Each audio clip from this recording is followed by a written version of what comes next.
আকাশবাণী কলকাতা স্থানীয় সংবাদ পড়ছি সুদীপ বসু। প্রথমে বিশেষ বিশেষ খবর। আইন শৃঙ্খলা উন্নয়ন সহ রাজ্যের সার্বিক পরিস্থিতি নিয়ে নবনির্বাচিত মুখ্যমন্ত্রী শুভেন্দু অধিকারী আগামীকাল নবান্নে বৈঠকে বসবেন। পশ্চিমবঙ্গের সদ্য সমাপ্ত বিধানসভা নির্বাচন পর্বে কমিশন নিযুক্ত বিশেষ পর্যবেক্ষক অবসরপ্রাপ্ত আইএএস আধিকারিক ডক্টর সুব্রত গুপ্ত মুখ্যমন্ত্রীর উপদেষ্টা পদে নিযুক্ত। প্রশাসনিক স্তরেও বড়সড় রদবদল হয়েছে। বিধানসভায় বিরোধী দলনেতা হচ্ছেন তৃণমূল কংগ্রেসের বালিগঞ্জের বর্ষিয়ান বিধায়ক শোভনদেব চট্টোপাধ্যায়। আইএসএল ফুটবলে মোহনবাগান ও এফসি গোয়ার মধ্যে খেলা 1-1 গোলে অমীমাংসিত। অনুকূল বায়ু প্রবাহ এবং বাতাসে জলীয় বাষ্পের পরিমাণ বেশি থাকায় আজও রাজ্যের একাধিক জেলায় ঝড় বৃষ্টির পূর্বাভাস। আসছি বিস্তারিত সংবাদে। আইন শৃঙ্খলা উন্নয়ন সহ রাজ্যের সার্বিক পরিস্থিতি নিয়ে নবনির্বাচিত মুখ্যমন্ত্রী শুভেন্দু অধিকারী আগামীকাল বৈঠকে বসতে চলেছেন। দুপুর 12টায় নবান্ন সংলগ্ন সভাঘরে সব দপ্তরের সচিবদের সঙ্গে তাঁর বৈঠকের কথা। এরপরে তিনি সব জেলা শাসকদের সঙ্গে বৈঠক করবেন।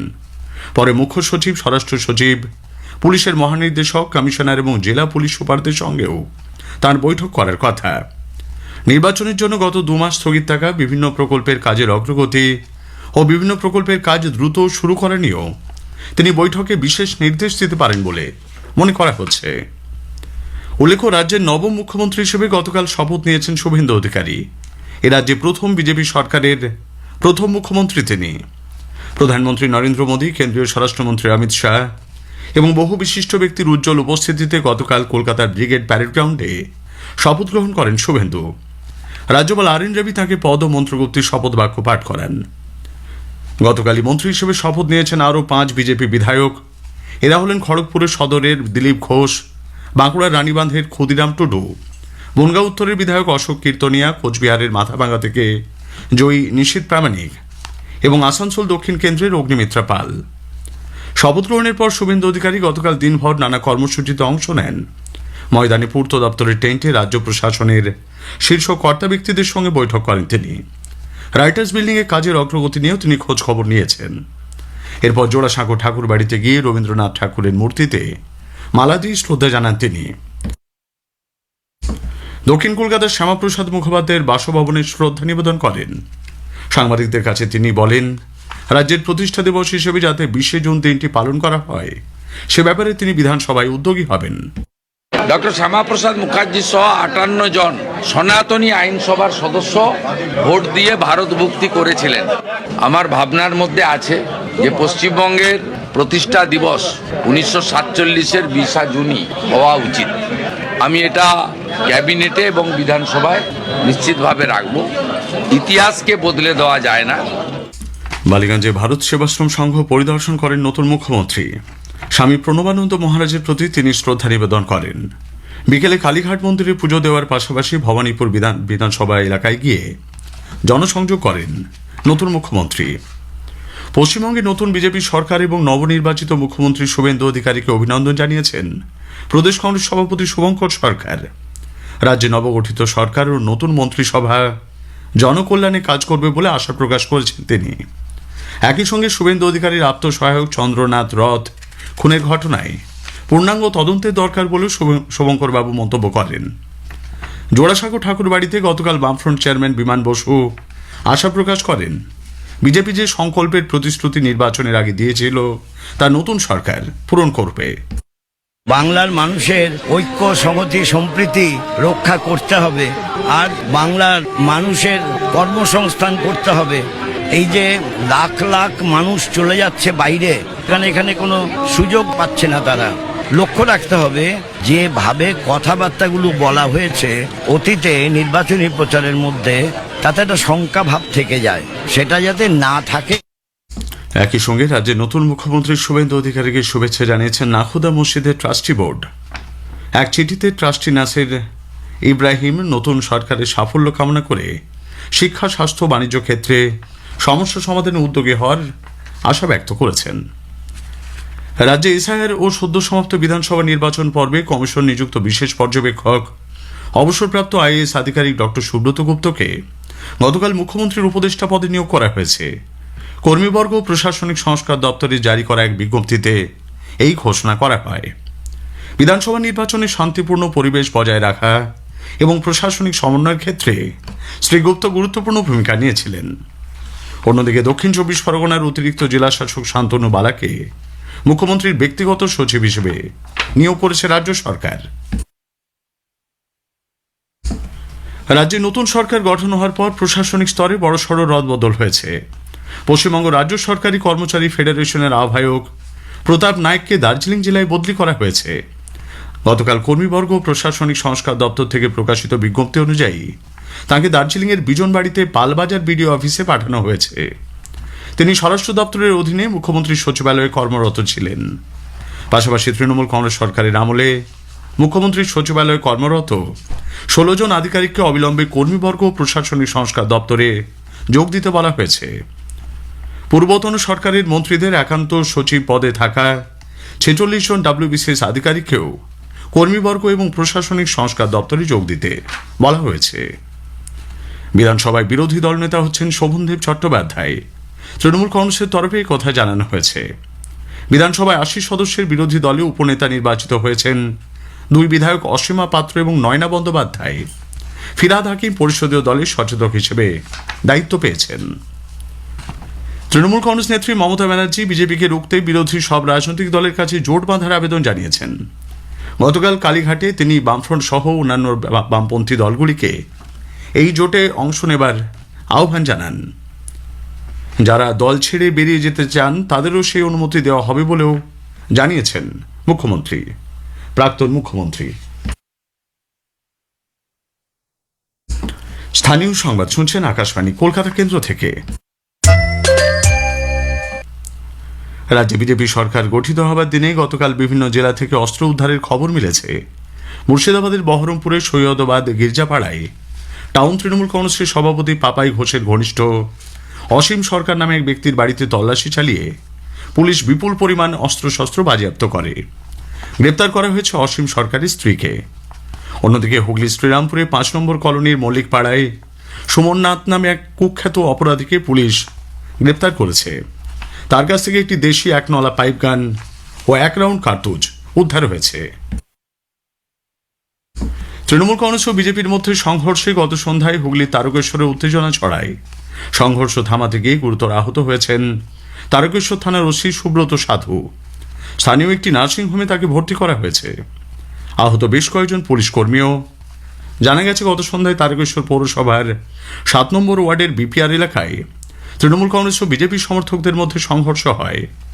এই ঘটনায় 5 বিজেপি কর্মীকে আটক করে পুলিশ। এরপরই থানার সামনে বিক্ষোভ দেখান বিজেপির কর্মী সমর্থকরা। 2021 সালের বিধানসভা নির্বাচনে ভোট পরবর্তী হিংসার শিকার মালদার হরিশ্চন্দ্রপুরের বিজেপি বুথ সভাপতি কালাচাঁদ দাস ও তার পরিবার দীর্ঘ 5 বছর পর বাড়ি ফিরেছেন। অভিযোগ ভোটের পর তাঁকেও তার পরিবারকে মারধর করা হয়। তৃণমূল কংগ্রেসের অত্যাচারে এতদিন বাড়ি ফিরতে পারেননি তারা বলে জানানো হয়েছে। উত্তর 24 পরগনা জেলার বসিরহাট মহকুমার হাড়োয়ায় ঝড় বৃষ্টির কারণে বিজ্ঞাপনের হোর্ডিং ভেঙে আহত হয়েছেন 3 জন। একজনের আঘাত গুরুতর। গতকাল বিকেলে হাড়োয়া কেরালা মোড় সংলগ্ন এলাকায় একটি মাছের আড়তেই দুর্ঘটনা ঘটে। অনুকূল বায়ুপ্রবাহ বাতাসে জলীয় বাষ্পের পরিমাণ বেশি থাকায় রাজ্যের একাধিক জেলায় আজও ঝড় বৃষ্টির পূর্বাভাস। বয়ে যেতে পারে ঝোড়ো হাওয়া। বাঁকুড়া, 2 বর্ধমান, উত্তর 24 পরগনা জেলায় আজ হালকা থেকে মাঝারি বৃষ্টির সম্ভাবনা রয়েছে। গোয়ার মারগাঁওতে গতকাল ISL ফুটবলে মোহনবাগান ও FC গোয়ার মধ্যে খেলাটি 1-1 গোলে শেষ হয়েছে। আজ কেরলে মোহামেডান স্পোর্টিং কেরালা ব্লাস্টার্সের বিরুদ্ধে খেলবে। শেষ করার আগে খবরের বিশেষ কিছু অংশ আরও একবার। আইন শৃঙ্খলা উন্নয়ন সহ রাজ্যের সার্বিক পরিস্থিতি নিয়ে নবনির্বাচিত মুখ্যমন্ত্রী শুভেন্দু অধিকারী আগামীকাল নবান্নে বৈঠকে বসবেন। বিধানসভার বিরোধী দলনেতা হচ্ছেন তৃণমূল কংগ্রেসের বালিগঞ্জের বর্ষিয়ান বিধায়ক শোভনদেব চট্টোপাধ্যায়। অনুকূল বায়ুপ্রবাহ বাতাসে জলীয় বাষ্পের পরিমাণ বেশি থাকায় আজও রাজ্যের একাধিক জেলায় ঝড় বৃষ্টির পূর্বাভাস। স্থানীয় সংবাদ শেষ হলো। আকাশবাণী খবর পড়ছি সুস্মিতা সেন। বিশেষ খবর হলো, প্রধানমন্ত্রী নরেন্দ্র মোদী আজ কর্ণাটক ও তেলেঙ্গানা সফর করবেন। হায়দ্রাবাদে তাঁর প্রায় 9,400 কোটি টাকার একাধিক উন্নয়ন প্রকল্পের শিলান্যাস ও উদ্বোধন করার কর্মসূচি রয়েছে। চেন্নাইতে টিভিকে প্রধান শ্রী জোসেফ বিজয় আজ তামিলনাড়ুর মুখ্যমন্ত্রী হিসেবে শপথ গ্রহণ করবেন। রাষ্ট্রপতি দ্রৌপদী মুর্মু এন রঙ্গস্বামীকে পুদুচেরির মুখ্যমন্ত্রী হিসেবে নিয়োগ করেছেন। আগামী 13ই মে তার শপথ গ্রহণ। পশ্চিমবঙ্গে শুভেন্দু অধিকারী প্রথম বিজেপি সরকারের মুখ্যমন্ত্রী হিসেবে গতকালই শপথ নিয়েছেন। কেন্দ্রীয় সরকার বিভিন্ন মন্ত্রক, দপ্তর ও রাষ্ট্রায়ত্ত সংস্থাগুলিতে কর্মরত চুক্তিভিত্তিক ও আউটসোর্সড কর্মীদের সুরক্ষা নিশ্চিত করতে বড়সড় সংস্কারের সিদ্ধান্ত নিয়েছে। ইরানের তেলবাহী জাহাজ ও বাণিজ্যিক জাহাজে কোনো ধরনের হামলা হলে ওই অঞ্চলে মার্কিন সামরিক ঘাঁটিগুলির উপর তীব্র জবাবি অভিযান চালানো হবে বলে আইআরজিসির নৌবাহিনী সতর্ক করে দিয়েছে। আইপিএল ক্রিকেটে গুজরাট টাইটান্স ৭৭ রানে রাজস্থান রয়্যালসকে গতকাল পরাজিত করেছে। আসছে বিস্তারিত খবরে। প্রধানমন্ত্রী নরেন্দ্র মোদী আজ কর্ণাটক ও তেলেঙ্গানা সফর করবেন। সকাল 11টা নাগাদ প্রধানমন্ত্রী বেঙ্গালুরুতে আর্ট অফ লিভিং এর ৪৫তম বার্ষিকী উদযাপন অনুষ্ঠানে অংশগ্রহণ করবেন এবং একই সঙ্গে আর্ট অফ লিভিং ইন্টারন্যাশনাল সেন্টারে নবনির্মিত ধ্যান মন্দিরের উদ্বোধন করবেন। এই উপলক্ষে শ্রী মোদী জনসভায় ভাষণও দেবেন। এরপর প্রধানমন্ত্রী হায়দ্রাবাদের উদ্দেশ্যে রওনা হবেন এবং বিকেল ৩টে নাগাদ হায়দ্রাবাদে প্রায় ৯,৪০০ কোটি টাকা মূল্যের একাধিক উন্নয়ন প্রকল্পের ভিত্তিপ্রস্তর স্থাপন ও উদ্বোধন করবেন। হায়দ্রাবাদ পানাজি ইকোনমিক করিডোরের অন্তর্গত গুড়েবেল্লুর থেকে মাহবুবনগর পর্যন্ত জাতীয় মহাসড়ক NH 167 এর 4 লেনে পরিণত করার কাজের ভিত্তিপ্রস্তর স্থাপন করবেন তিনি। এই প্রকল্পের মোট ব্যয় ধরা হয়েছে ৩,১৭৫ কোটি টাকার বেশি। প্রধানমন্ত্রী ওয়ারাঙ্গলে পিএম মিত্র যোজনার অধীনে গড়ে তোলা পিএম মিত্র পার্কের উদ্বোধন করবেন, যা কাকাতিয়া মেগা টেক্সটাইল পার্ক নামেও পরিচিত। ভারতের স্বাস্থ্যসেবা পরিকাঠামোর ক্ষেত্রে একটি উল্লেখযোগ্য মাইল ফলক হিসেবে শ্রী মোদী হায়দ্রাবাদে অবস্থিত সিন্ধু হাসপাতাল, একটি অত্যাধুনিক মূলত ক্যান্সার চিকিৎসার জন্য নির্ধারিত এবং মাল্টি সুপার স্পেশালিটি অলাভজনক প্রতিষ্ঠান, দেশবাসীর উদ্দেশ্যে উৎসর্গ করবেন। চেন্নাইতে তামিলনাড়ুর মুখ্যমন্ত্রী হিসেবে শপথ গ্রহণ করবেন টিভিকে প্রধান সি জোসেফ বিজয়। আজ সকাল 10টায় এই শপথ গ্রহণ অনুষ্ঠান হওয়ার কথা। বিজয়ের পাশাপাশি টিভিকের আরও 9 জন মন্ত্রীর শপথ গ্রহণের কথা রয়েছে। 234 সদস্য বিশিষ্ট বিধানসভায় 120 জন বিধায়কের সমর্থন নিশ্চিত করার পর তামিলনাড়ুর রাজ্যপাল রাজেন্দ্র বিশ্বনাথ আর্লেকার বিজয়কে চিফ মিনিস্টার ডেজিগনেট হিসেবে নিয়োগ করেছেন। ভিসিকে এবং IUML, যাদের প্রত্যেকের 2 জন করে বিধায়ক রয়েছেন, সেই দলগুলির পক্ষ থেকে সমর্থনের চিঠি পেশ করার পরেই বিজয়কে মুখ্যমন্ত্রী হিসেবে নিয়োগ করার বিষয়টি স্থির হয়। লোকভবনের একটি প্রেস বিজ্ঞপ্তি অনুযায়ী রাজ্যপাল বিজয়কে রাজ্যে নতুন সরকার গঠনের জন্য আমন্ত্রণ জানিয়েছেন। রাজ্যপাল তাকে 13ই মে বা তার পূর্বে বিধানসভায় আস্থা ভোটের মুখোমুখি হওয়ারও নির্দেশ দিয়েছেন। রাষ্ট্রপতি দ্রৌপদী মুর্মু এন রঙ্গস্বামীকে পুদুচেরির মুখ্যমন্ত্রী হিসেবে নিয়োগ করেছেন। এরপরই পুদুচেরির উপরাজ্যপাল কে কৈলাসনাথন নতুন সরকার গঠনের জন্য রঙ্গস্বামীকে আমন্ত্রণ জানান। আগামী 13ই মে মুখ্যমন্ত্রী হিসেবে শপথ নেবেন এন রঙ্গস্বামী। এর ফলে পঞ্চমবারের জন্য পুদুচেরির মুখ্যমন্ত্রীর দায়িত্ব নিতে চলেছেন তিনি। বিধানসভা নির্বাচনে AINRC নেতৃত্বাধীন NDA জোটের জয়ের পরই তার সরকার গঠনের পথ আরও সহজ হয়ে যায়। রাজনৈতিক ইতিহাসে নতুন অধ্যায়ের সাক্ষী হিসেবে গতকাল পশ্চিমবঙ্গে প্রথম বিজেপি সরকার শপথ নিয়েছে। প্রধানমন্ত্রী নরেন্দ্র মোদী, কেন্দ্রীয় স্বরাষ্ট্রমন্ত্রী অমিত শাহ এবং বহু বিশিষ্ট ব্যক্তির উজ্জ্বল উপস্থিতিতে পশ্চিমবঙ্গের নবম মুখ্যমন্ত্রী তথা রাজ্যের প্রথম বিজেপি মুখ্যমন্ত্রী হিসেবে শপথ গ্রহণ করেন শুভেন্দু অধিকারী। রাজ্যপাল RN রবি নন্দীগ্রাম ও ভবানীপুর 2 আসনে জয়ী শুভেন্দু অধিকারীকে পদ ও মন্ত্রগুপ্তির শপথ বাক্য পাঠ করান। শ্রী অধিকারীর সঙ্গে একে একে মন্ত্রী হিসেবে আরও 5 বিজেপি বিধায়ক মন্ত্রিসভার সদস্য হিসেবে শপথ নেন। খড়গপুরের সদরের দিলীপ ঘোষ, বাঁকুড়ার রানীবাঁধের ক্ষুদিরাম টুডু, বনগাঁ উত্তর থেকে অশোক কীর্তনিয়া এবং কোচবিহারের মাথাভাঙা থেকে জয়ী নিশীথ প্রামাণিক শপথ গ্রহণ করেন। মহিলা সদস্য হিসেবে শপথ নেন আসানসোল দক্ষিণ কেন্দ্রের অগ্নিমিত্রা পাল। যদিও এখনও পর্যন্ত মন্ত্রীদের দপ্তর বন্টন করা হয়নি। তৃণমূল কংগ্রেস বালিগঞ্জের বিধায়ক শোভনদেব চট্টোপাধ্যায়কে পশ্চিমবঙ্গ বিধানসভার বিরোধী দলনেতা হিসেবে নিযুক্ত করেছে। ধনেকালির বিধায়ক অসীমা পাত্র এবং চৌরঙ্গীর বিধায়ক নয়না বন্দ্যোপাধ্যায় বিরোধী দলের উপনেতা হিসেবে দায়িত্ব পালন করবেন বলে দলের পক্ষ থেকে এক বিবৃতিতে ঘোষণা করা হয়েছে। কলকাতা বন্দর বিধানসভা কেন্দ্রের বিধায়ক ফিরহাদ হাকিমকে বিধানসভার মুখ্য সচেতক হিসেবে নিয়োগ করা হয়েছে। পশ্চিমবঙ্গের মুখ্যমন্ত্রী শুভেন্দু অধিকারী আগামীকাল সন্ধ্যায় নবান্নতে রাজ্যের বরিষ্ঠ পুলিশ আধিকারিকদের সঙ্গে আইন শৃঙ্খলা পরিস্থিতি পর্যালোচনার জন্য একটি বৈঠক করবেন বলে জানা গেছে। সমস্ত জেলার পুলিশ সুপার, পুলিশ কমিশনার, বরিষ্ঠ রেল পুলিশ আধিকারিক, DIG, IG, ADG এবং স্পেশালাইজড পুলিশ ইউনিটগুলির প্রধানদের এই বৈঠকে উপস্থিত থাকার নির্দেশ দেওয়া হয়েছে। পশ্চিমবঙ্গে SIR এর ও সদ্য সমাপ্ত বিধানসভা নির্বাচন পর্বে কমিশন নিযুক্ত বিশেষ পর্যবেক্ষক অবসরপ্রাপ্ত আইএএস আধিকারিক ডক্টর সুব্রত গুপ্তকে মুখ্যমন্ত্রীর উপদেষ্টা পদে নিয়োগ করা হয়েছে। অন্যদিকে দক্ষিণ চব্বিশ পরগনার অতিরিক্ত জেলাশাসক শান্তনু বালাকে মুখ্যমন্ত্রীর প্রাইভেট সেক্রেটারি বা ব্যক্তিগত সচিব হিসেবে নিয়োগ করেছে রাজ্য সরকার। রাজ্যে নতুন সরকার গঠন হওয়ার পরেই প্রশাসনিক স্তরে বড়সড় রদবদল হচ্ছে। কেরালায় সরকার গঠন এবং নতুন মুখ্যমন্ত্রী নির্বাচন নিয়ে গতকাল নতুন দিল্লিতে কংগ্রেস দলের শীর্ষ নেতৃত্বের বৈঠক অনুষ্ঠিত হয়। কংগ্রেস সভাপতি মল্লিকার্জুন খাড়গে তার বাসভবনে এই বৈঠকে উপস্থিত ছিলেন। এছাড়া কংগ্রেস সাংসদ রাহুল গান্ধী, কেরালার দায়িত্বপ্রাপ্ত সাধারণ সম্পাদক দীপা দাসমুন্সী, সাধারণ সম্পাদক কেসি বেণুগোপাল সহ কেরালার বরিষ্ঠ নেতা রমেশ চন্নিথালা এবং ভিডি সতীশন ওই বৈঠকে হাজির ছিলেন। দলীয় সূত্রে জানানো হয়েছে, কংগ্রেস সভাপতি মল্লিকার্জুন খাড়গে এবং রাহুল গান্ধী কেরালার নতুন মুখ্যমন্ত্রীর বিষয়ে খুব শীঘ্রই চূড়ান্ত সিদ্ধান্ত নেবেন। কেন্দ্রীয় সরকারের বিভিন্ন মন্ত্রক, দপ্তর এবং রাষ্ট্রায়ত্ত সংস্থাগুলিতে কর্মরত চুক্তিভিত্তিক ও আউটসোর্সড কর্মীদের সুরক্ষা নিশ্চিত করতে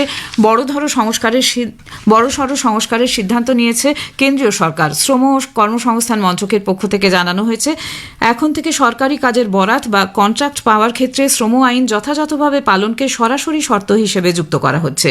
এই নতুন ব্যবস্থার মূল লক্ষ্য হল কর্মীদের বেতন প্রদানে অহেতুক দেরি বন্ধ এবং তাদের সামাজিক সুরক্ষার টাকা যথাসময়ে নিশ্চিত করা। সরকারি নির্দেশিকায় বেতনের জন্য কঠোর সময়সীমা বেঁধে দেওয়া হয়েছে। মাসিক বেতন পরবর্তী মাসের 7 তারিখের মধ্যে এবং দৈনিক মজুরির শিফট শেষ হওয়ার পরেই মিটিয়ে দিতে হবে। খবর শুনছেন আকাশবাণী থেকে। পশ্চিম এশিয়ায় উত্তেজনা আরও বাড়ার আশঙ্কার মধ্যেই কড়া বার্তা দিল ইরানের ইসলামিক রেভলিউশনারি গার্ড কোরের নৌবাহিনী। তাদের দাবি, ইরানের তেলবাহী জাহাজ বা বাণিজ্যিক জাহাজের উপর যে কোনো হামলার জবাবে মার্কিন সামরিক ঘাঁটি ও যুদ্ধজাহাজকে নিশানা করে পাল্টা অভিযান চালানো হবে। হরমুজ প্রণালীর ভিতরে ও সংলগ্ন এলাকায় ইরানি ও মার্কিন বাহিনীর মধ্যে সাম্প্রতিক সংঘর্ষের পর সামাজিক মাধ্যমে এই হুঁশিয়ারি দেওয়া হয়। অন্য একটি পোস্টে ইরানি নৌবাহিনী দাবি করেছে, তাদের ক্ষেপণাস্ত্র ও ড্রোন এর মধ্যেই অঞ্চলে থাকা মার্কিন লক্ষ্যবস্তু ও নৌযানগুলিকে নিশানা করেছে এবং শুধু গুলি চালানোর নির্দেশের অপেক্ষায় রয়েছে। গত 28 ফেব্রুয়ারি ইরানের ভূখণ্ডে যৌথ হামলার পর থেকেই হরমুজ প্রণালীর ওপর নিয়ন্ত্রণ আরও কড়া করেছে তেহরান। বিদেশমন্ত্রী ডক্টর এস জয়শঙ্কর গতকাল ত্রিনিদাদ ও টোবাগোর প্রধানমন্ত্রী কমলা প্রসাদ বিসেসারের সঙ্গে সেদেশের নেলসন দ্বীপ পরিদর্শন করেন। নেলসন দ্বীপই হল সেই স্থান যেখানে ত্রিনিদাদ ও টোবাগোর মাটিতে প্রথম পা রেখেছিলেন ভারতীয় চুক্তিবদ্ধ শ্রমিক বা গিরমিটিয়ারা। নেলসন দ্বীপে একটি কুইক ইম্প্যাক্ট প্রজেক্টের কাজে প্রধানমন্ত্রী কমলা প্রসাদ বিসেসারের সঙ্গে যোগ দেন doctor Jaishankar. India has traditionally had very warm and friendly relations with Trinidad and Tobago, and these ties have been underpinned by shared history, our struggle against colonialism, and by our very special bonds of cricket. The people of our two countries share so much in common, whether we talk of clothing and sports or food habits and traditions. মার্কিন যুক্তরাষ্ট্রে মায়ামির কাছে এক প্রমোদতরীতে বিস্ফোরণে আহত 11 জনকে হাসপাতালে ভর্তি করা হয়েছে। স্থানীয় প্রশাসন জানিয়েছে, ফ্লোরিডার পর্যটন কেন্দ্র হাউলোভার স্যান্ডবারের কাছে প্রমোদতরীতে এই বিস্ফোরণ ঘটলে বেশ কয়েকজন আহত হন। কী কারণে বিস্ফোরণ ঘটল তা জানতে এর মধ্যেই তদন্ত শুরু করেছে Florida fish and wild life conservation commission. IPL ক্রিকেটে গতরাতে জয়পুরের সাওয়াই মানসিং স্টেডিয়ামে গুজরাট টাইটান্স 77 রানের রাজস্থান রয়্যালসকে পরাজিত করেছে। রাজস্থান রয়্যালস জয়ের জন্য 230 রানের লক্ষ্যমাত্রা তাড়া করে 16 ওভার 3 বলে মাত্র 155 রান সংগ্রহ করতে সক্ষম হয়। এর আগে টসে জিতে রাজস্থান দল বোলিং করার সিদ্ধান্ত নেয়। প্রথমে ব্যাট করতে নেমে গুজরাট টাইটান্স 20 ওভারে 4 উইকেট হারিয়ে 229 রান তোলে। আইপিএল ক্রিকেটে আজকের প্রথম ম্যাচে চেন্নাইয়ের এম এ চিদাম্বরম স্টেডিয়ামে বিকেল 3:30 চেন্নাই সুপার কিংস এবং লখনৌ সুপার জায়ান্টস মুখোমুখি হবে। দ্বিতীয় ম্যাচে রায়পুরের শহীদ বীর নারায়ণ সিং আন্তর্জাতিক স্টেডিয়ামে রয়্যাল চ্যালেঞ্জার্স বেঙ্গালুরু খেলবে মুম্বাই ইন্ডিয়ান্সের বিরুদ্ধে। খেলা শুরু সন্ধে 7:30। শেষ করার আগে খবরের বিশেষ কিছু অংশ আরেকবার। প্রধানমন্ত্রী নরেন্দ্র মোদী আজ কর্ণাটক ও তেলেঙ্গানা সফর করবেন। হায়দ্রাবাদে তার প্রায় 9,400 কোটি টাকার একাধিক উন্নয়ন প্রকল্পের শিলান্যাস ও উদ্বোধন করার কর্মসূচি রয়েছে। চেন্নাইতে টিভিকে প্রধান সি জোসেফ বিজয় আজ তামিলনাড়ুর মুখ্যমন্ত্রী হিসেবে শপথ গ্রহণ করবেন। খবর এখনকার মতো এ পর্যন্ত।